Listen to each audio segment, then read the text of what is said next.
వెంకటేశ్వరరావు. ఏంటన్నా ఏం చేస్తుంటారు? నేను టైలరింగ్ చేస్తుంటాను. టైలరింగ్ టైలర్లకు కూడా సంక్షేమ కార్యక్రమాలు ఇస్తా ఉన్నారు కదా జగన్మోహన్ రెడ్డి గారు, ఏమైనా అందినాయి మీకు? మాకు ఒకసారి అందని 2 సార్లు లేవు. అంటే ఇళ్ళకాడ లేడీస్ చేసేవాళ్ళు పని రాని వాళ్ళకి డబ్బులు ఇస్తారు, పని చేత పని చేసుకునేవాడికి 5 రూపాయలు రావు. అది అంటే ఇటు వరకు పనులు ఉండే, ఇవాళ పనులు లేవు, రెడీమేడ్ వచ్చేసింది. దానికి తోడి వర్కర్లో ప్రాబ్లం ఒకటి. ఇప్పుడు ఎవరున్నప్పుడు చేతి పనివాడు కానీ ఇంకో పనివాడు కానీ ఇంకో పని, ఎవరికైనా సరే 10 మందికి పని ఉంది అనుకోండి, 11వ వాడికి పని ఉంటుంది. ఇక్కడ ఏంటంటే ఇందులో ఉన్న వాళ్ళకి 8 మందికి పని లేదు, 2కే పని ఉంది. రెడీమేడ్ కానీ ఏ పని చూసుకున్నా సరే, ఒక టాపీ పనే కాదు, ఇంకో పనే కాదు, ఇట్లాగే కిరాయిలని కానీ ఇంకోటి కానీ ఏదైనా సరే 10 మందికి పని లేదు. ఇందులో 8 మంది పని లేకుండా కూర్చుంటారు. ఇందులో ఉండి పని చేసేవాళ్ళు 2 ఉంటారు. ఈ 2 మీద 8 మంది ఆధారపడాలంటే దానివల్ల ఏముంది? ఇప్పుడు నిత్యావసర వస్తువు ఉంది. ఇప్పుడు కరోనా టైంలోనే శనగ నూనె ప్యాకెట్ 90 రూపాయలు ఉండేది, ఇవాళ 180 రూపాయలు. ఆ రోజు కందిపప్పు 80 రూపాయలు ఉంది, ఇవాళ 180 రూపాయలు. ఇవాళ పెంచుకుంటూ పోతున్నారు కానీ ఇక్కడ ఆదాయం పెరగట్లేదు. వాళ్ళకి పెరగాల్సింది ఇప్పుడు ఇంకోసారి ఏం లేదు. రాజశేఖర రెడ్డి గారు నెంబర్ 1, కానీ జగన్మోహన్ రెడ్డి గారు ఏదో చేస్తారు అనుకున్నాం కానీ మనం చేసేది ఏం కనపడలేదు. కానీ పథకాలు అనేది బాగానే ఇస్తున్నారు, ఇవ్వట్లేదు అంటలేదు. కానీ ఇక్కడ ఆదాయం కావాలి. ఇప్పుడు నువ్వు ఎన్నిసార్లు పథకాలు ఇస్తావు? ఇప్పుడు ప్రతి ఒక్కడికి పథకం అవసరమే, కాకపోతే ఆదాయం కూడా మనిషికి ఆదాయం చూపించి నువ్వు పథకం ఇచ్చినా ఇవ్వకపోయినా కానీ ఆదాయం అనేది ఒకటి ఉంటే నువ్వు ఇవ్వకపోయినా ఇబ్బంది ఉండదు. ఇప్పుడు ఆదాయం లేకోకుండాను నువ్వు పథకాలు ఎన్నాళ్ళు చేయగలుగుతావు నువ్వు? ఇప్పుడు మనకు అభివృద్ధి కావాలి, మనం విడిపోయి ఉన్నాం, మనం అప్పుల్లో ఉన్నాం. ఇప్పుడు 100 రూపాయలు ఆదాయం ఉందనుకో, 75 రూపాయలు ఖర్చు పెట్టు, 10 రూపాయలు ఇక్కడ ఆదాయం ఉంటుంది. ఆదాయం మనకేమో వచ్చేది 100 రూపాయలు, ఖర్చు పెట్టేది 200 రూపాయలు. ఈ మళ్ళీ తక్కువ 100 మనం ఎవరి మీద వేయాలి? ఇప్పుడు ప్రతి వస్తువు మీద 10 రూపాయలు మనం పెంచుకుంటే వెళ్ళాలి. మరి తీసుకునేవాళ్ళు 5 కట్టేవాడు 100 మంది ఉన్నారు అంటే 95 మంది కడుతున్నారు, 5 తీసుకుంటున్నారు. 95 మంది దగ్గర నుంచి నువ్వు వసూలు చేయటమేగా. ఇప్పుడు భారం పెరగటమే కదా ఏ రోజుకి ఆ రోజు. ఇప్పుడు భారం పెరగకుండా ఎవరు వచ్చినా ఎవరి కష్టం వాళ్ళకి తప్పదు. ఇప్పుడు నేను పని చేసుకుందే నాకు తప్పదు, పని చేసుకోవాలి కదా. మరి పని చేసుకోవాలని నువ్వు ఎన్ని ఇచ్చినా సరే ఎలాంటి సంవత్సరాన్ని 10,000 ఇస్తారు మీరు. ఈ 10,000 రూపాయలు 4 రోజులు 10,000 రూపాయలు తీసుకెళ్ళి బజార్కి వెళ్తే అందులో సంచి రాలేదు. మీకు 500 రూపాయలు పెట్టి కొన్నాం కూరగాయలు, అందులో సంచి నిండలేదు, 500 రూపాయలు అయ్యిపోయినాయి. అదే పరిస్థితి. అంతమించి అయితే ఏం కనపడలేదు నాకైతే. అంటే మీకు ఒకసారి ఇచ్చారు పథకం అని అంటా ఉన్నారు, 2 సార్లు కూడా ఇవ్వలేదని అంటా ఉన్నారు. ఏ కారణం చెప్తున్నారు బాబు, ఎందుకు తీసేశారంటారు? ఏమనేది వాళ్ళకే అర్థం కాదు. ఇప్పుడు పథకాలు వచ్చేసినాయి ఇదిగో మీరు కాగితాలు పెట్టండి అంటారు. మధ్యాహ్నం 9 కరెక్ట్గా 12:30 ఆ టైంలో ఫోన్ చేస్తారు, కాగితాలు కావాలంటారు. మనం అక్కడికి వెళ్తే వాళ్ళు ఏదో పనిలో ఉంటారు. ఆడ మనం కూర్చుంటే వాళ్ళకి ఈలో భోజనం టైం అయింది. మళ్ళీ 2 గంటలకు రమ్మంటారు, 2:30 ఆ టైంలో రమ్మంటారు. మళ్ళీ 2:30, 3 గంటలకు మనం వెళ్ళాలా. ఈలోపు 4 వస్తారు. వాళ్ళ టైం ఆడ ఈలోపు సర్వర్ పని చేయదు. సర్వర్ పని చేయింది వాళ్ళు ఏం చేస్తారు? ఇప్పుడు వాళ్ళ తప్పు మనం తప్పు పట్టలేమని వాళ్ళు పని చేయడానికే కూర్చున్నారు. ఇక్కడ సర్వర్ పని చేయదు, మనం గంటలు కూర్చోవాలి, 2 గంటల తర్వాతే కూర్చోవాలి. అందుకని ఎవరిదే తప్పు అంటానికి మనం లేదు. ఇప్పుడు అధికారులు ఉన్నారు, అధికారులు వాళ్ళ మీద ఒత్తిడి చేస్తారు, వాళ్ళు కాబట్టి మనకు ఫోన్ చేస్తారు, టైం లేదు. ఇప్పుడు ఏ పని ఇచ్చినా సరే 1 రోజు 2 రోజులు కనీసం వారం అన్నా టైం ఇవ్వాలి. ఆ టైం ఇవ్వరు వాళ్ళు. అది మీరు ఏదైనా మనం కరెక్ట్గా ఊరు వెళ్ళామనుకోండి, మనం అక్కడ ఊరు వెళ్ళిన తర్వాత అక్కడ మనం దిగంగానే ఫోన్ చేస్తారు, నేను వాలంటీర్ని, మీకు పలానా పథకం వచ్చింది, మీరు ఎమర్జెన్సీగా రండి అంటారు. ఇప్పుడు అక్కడ పని వదులుకోలేము, ఇక్కడికి రాలేము. దేనికి ప్రిఫరెన్స్ ఇవ్వాలి అనేది ఎవరికి అర్థం కాదు. ఇవాళ అదే పరిస్థితి. నిన్నగాక మొన్న వారం క్రితమే మా వాళ్ళు ఊరు వెళ్ళారు, వీళ్ళు అక్కడ పని చూసుకొని బయలుదేరదాం అనుకునే ఈ వాలంటీర్ ఫోన్ల మీద ఫోన్లు, వాళ్ళు అక్కడి నుంచి వస్తే యాక్సిడెంట్, హాస్పిటల్ పాలు.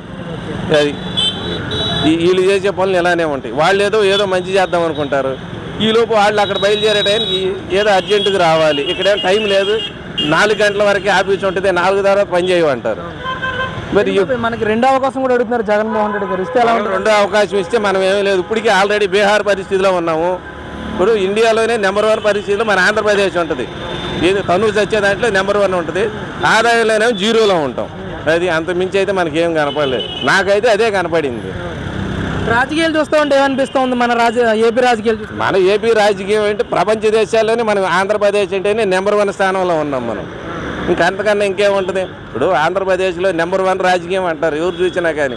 ఒకప్పుడు మన ఆంధ్రప్రదేశ్ అనేది పేరు ఉండేది కాదు, ఇవాళ ప్రపంచ దేశాల్లోనే ఆంధ్రప్రదేశ్ అంటే నెంబర్ 1 స్థాయిలో ఉంది. ఇంకా మనం దాని గురించి మనం చెప్పేది ఏం లేదు, జనాలందరికీ తెలిసేవాళ్ళు. కాకపోతే ఏంటంటే ఎవరి కాళ్ళు మనకెందుకు కానీ ఎవరి పనులు వాళ్ళు చేసుకోవాలి. అది అంటే సచివాలయాన్ని కూడా తాకట్టు పెట్టి డబ్బులు తెస్తున్నారని, లేకపోతే భూములు తాకట్టు పెట్టి డబ్బులు తెస్తున్నారని కూడా, అప్పులు తెస్తున్నారని ప్రచారం జరుగుతూ ఉంది. ఎంతవరకు సమర్థిస్తారు దీన్ని అసలు? ఇప్పుడు వాళ్ళు పథకాలు ఇవ్వాలి కదండి. మనకు ఆదాయం లేదు ఇక్కడ. 100 మందికి 100 పథకాలు ఇవ్వాలంటే మనకు వచ్చేది 10 రూపాయల ఆదాయం. సచివాలయం కానీ, ప్రైవేట్ ఆస్తులు కానీ, ఇంకోటి కానీ ఏ తాకట్టు పెట్టినా మరి తాకట్టు పెట్టి ప్రజలకే ఇస్తున్నాడు కదా. మరి వీళ్ళ మీద భారం పెంచితేనే కదా. మరి ఆయన అదులే అక్కడ వడ్డీ కట్టాలి. మనం బ్యాంక్ నుంచి వడ్డీ అప్పు తెచ్చుకున్నాము. వాళ్ళు మన దగ్గర నుంచి 100 రకాల కాగితాలు పెట్టుకుంటారు. బ్యాంకు చుట్టూ మనల్ని 100 సార్లు తిప్పుతారు. వీడి జీవితంలో మళ్ళీ బ్యాంకు దగ్గరికి రాకూడదు అంటారు. కానీ అధికారులకు మాత్రం, నాయకులకు మాత్రం వాళ్ళ ఇంటికాడ కూర్చొని వీళ్ళే పరిగెత్తారు. అక్కడికి వెళ్ళి ఒక సంతకం చేయించుకొచ్చి వీళ్ళ ఇంటికి తీసుకెళ్ళి సూట్ కేసు తీసుకెళ్ళి వీళ్ళ ఇంటికి తీసుకెళ్ళి ఇచ్చి వస్తారు వీళ్ళే. అంతేగాని బ్యాంక్ అధికారులు కూడా వాళ్ళని కూడా తప్పు పట్టకూడదు. చిన్నోడిని చూస్తే జుట్టు పట్టుకుంటారు, పెద్దోడు చూస్తే వాళ్ళు కాళ్ళకాడు కూర్చుంటారు వీళ్ళు. అలాంటి బ్యాంకు నాయకులు వీళ్ళు. మరి అలాంటి వాళ్ళకి వేల కోట్ల రూపాయలు వాళ్ళకి అప్పులు ఇస్తారు కానీ వాళ్ళ చుట్టూ వీళ్ళు తిరగలేరు. కానీ మనోడు ఎవడన్నా లేనోడికి అయ్యా నాకు 10 ఈ నెల రోజులు నా దగ్గర డబ్బులు లేవు, నాకు ఇలా కావాలి అని అడిగారు అనుకో, లేదు నీ ఏంటిది ఇంకొకరిని తీసుకొచ్చి వాడి ఈ బజార్ మొత్తం సాటింపేస్తారు వాళ్ళు. అలాంటి వాళ్ళు వేల కోట్ల రూపాయలు ఆయన పట్టుకోరు. ఈ 10,000 20,000 అప్పు ఉండవండి మాత్రం పట్టుకుంటారు వీళ్ళు. గతంతో పోలిస్తే రేట్లు ఎలా ఉన్నాయి ఈరోజు? రేట్లు సూపర్గా ఉన్నాయి. 10 రూపాయలు వస్తూ 100 రూపాయలకి కొనుక్కుంటున్నాం. ఇంకా అంతకన్నా ఏముంది? ఇప్పుడు మనం ఇవాళ నూనె ప్యాకెట్ ఉంది 100 రూపాయలు, ఇటువరకు 90 రూపాయలు కొనుక్కునే వాళ్ళు 180 రూపాయలు. కందిపప్పు ఉంది అప్పుడు 90-80 కొనుక్కునే వాళ్ళు 180 రూపాయలు కందిపప్పు ఉంది. అదే ఏరుజనగ గుళ్ళు ఆ రోజు 70-80, ఇవాళ 160 రూపాయలు 140 రూపాయలు ఉన్నాయి. ఇంకా అంతకన్నా గొప్ప ఏముంది మంది? మనం అందుకనే నెంబర్ 1 స్థానంలో ఉన్నాం. ఇప్పుడు వరల్డ్ వైడ్గా ఆంధ్రప్రదేశ్ అంటేనే నెంబర్ 1 స్థానంలో ఉన్నాం. రేటులు చూసుకో, ఇంకోటి చూసుకో, ఇప్పుడు ఏదైనా సరే మనం ఎప్పుడూ నెంబర్ 1. అదే ఆఖరిగా 35 రోజుల్లోనే ఎలక్షన్ రాబోతా ఉంది సార్. ఎవరికి పట్టం కట్టే అవకాశం ఉందంటారు? అది ఎవరికాళ్ళు తెలుసుకుంటేనే బెస్ట్.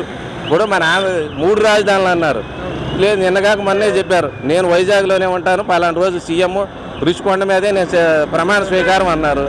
మరి అమరావతి పోయింది, 3 రాజధానులు పోయినాయి, వైజాగ్ రాజధాని అన్నాడు.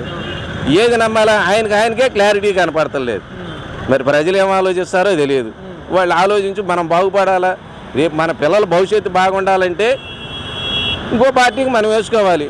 లేదు మన పిల్లలకి మనం 10,000 ఇస్తాడు, ఇంకో 10,000 మనకి ఇస్తాడు, మనం ఎట్టపోయినా పిల్లలు పర్వాలేదు అనుకుంటేనేమో మనకు కావాల్సిన మనం వేసుకోవటమే. రాజధానుల అంశం మీద మీ అభిప్రాయం ఏంటి బాబాయ్? రాజధాని సూపర్గా ఉంది కదండి. ఆయనే చెప్పాడు కదా 35,000 ఎకరాలు కావాలన్నాడు. అక్కడ రైతుల దగ్గర తీసుకున్నాడు. ఇవాళ వాళ్ళు గుండు గీకేశారు. ఇప్పుడు వాళ్ళు అటు ఇంకోసారి ఎక్కడికి వెళ్ళి వాళ్ళు ఏమీ చేసుకోలేరు వాళ్ళు. అదే పరిస్థితి. ఇప్పుడు మనం చూస్తున్నాం ఆయన చెప్పిందేగా, ప్రతిపక్షంలో కూర్చున్నప్పుడు ఆయన 35,000 ఎకరాలు కావాలన్నాడు. అందరు ఇచ్చారు. ఇచ్చిన తర్వాత ఈయన అధికారంలోకి వచ్చాడు. 35,000 రూపాయలు మీరు ఎందుకు ఇచ్చారని చెప్పి వాళ్ళని ఎత్తినే గుండు గీకేశాడు. ఇప్పుడు వైజాగ్ రాజధాని అన్నాడు, అమరావతి అడుక్కు తింటారు అన్నాడు. ఇంకా అంతమంది ఏముంది? 3 రాజధానులని ముక్క చెక్కలు చేశాడు కూడా వైజాగ్ రాజధాని. ఇప్పుడు అక్కడ ఏమన్నా మరి వాళ్ళకి కూడా రేపు వదిలేసినాక వాళ్ళని కూడా గుండు గీకేసేస్తే ఏ గొడవ లేదు. మళ్ళీ మనం బీహార్ కన్నా మళ్ళీ మంచి ప్లేస్లో కూర్చోవచ్చు. జీరో అసలు ఆంధ్రప్రదేశ్ పోతే అనేది కనపడకూడదు.